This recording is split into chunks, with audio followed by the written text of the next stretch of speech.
Anybody else now noticing that the media and journalists are no longer there to hold politicians to account?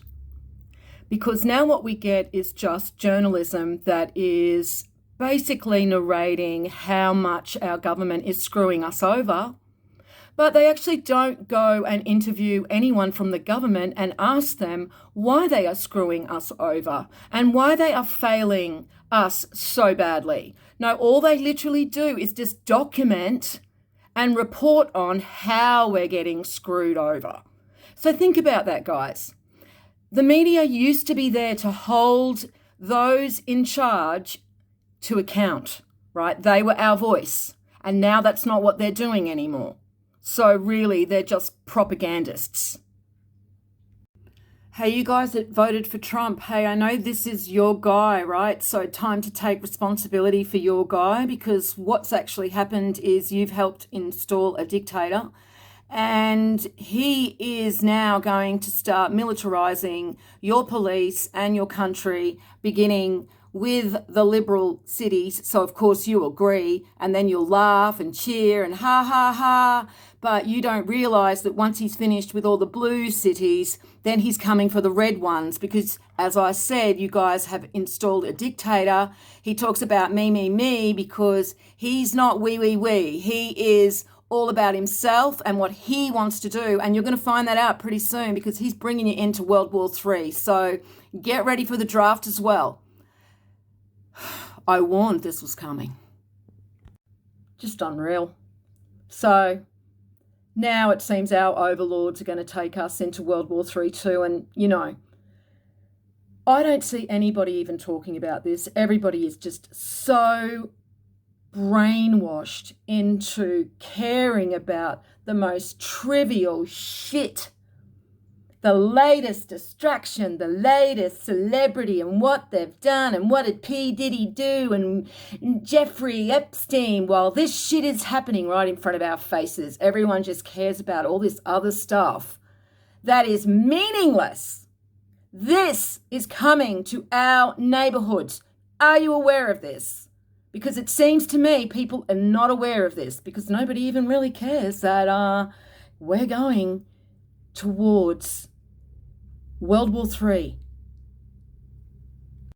And the hits just keep coming today for the Aussies, because today our overlords have decided that they're going to enforce a under 16s social media ban after having a successful trial.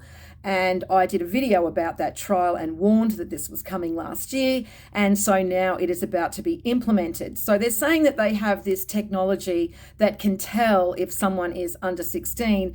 And so that is telling me that at some stage we are going to have to provide them our biometric information so that they can test to see if we are not under 16 years old. So they're basically using that they care about our children. After 15 years of not giving a shit about the mental health of our children due to social media, they suddenly care now.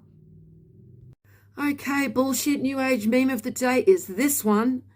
Goes on to say that energy is neither created or destroyed. Everything you will ever want is already here. It is simply a matter of choosing the thoughts which will put you into harmonious vibration with what you desire. So this is absolute bullshit, and you know that, because if you cannot apply this to every soul on this planet, then it is absolute bullshit. We cannot apply this to people that are living in Gaza. They are not manifesting their own reality because of their vibration. The children are not manifesting their own reality. And if you believe that, you are a monster. And I would say to you, go and find your humanity, because you no longer have it.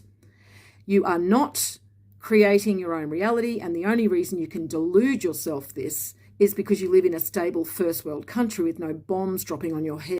And the Christian meme of the day is this one from Saint John Chrysostom. And it's, let us walk the narrow path, for it alone leads to life. The wide path is the road of passions and pleasures, and it ends in death.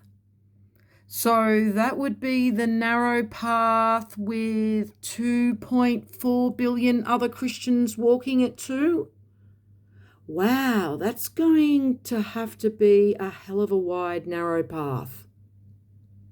I'm getting a lot of after the pride comes the fall vibes from these Americans mocking Iran. It seems to me a lot of Americans are very ignorant to the fact Iran is not Iraq. For instance, if we take the military strength of Iraq in the 2003 invasion, they had roughly 350,000 to 400,000 soldiers, including reservists.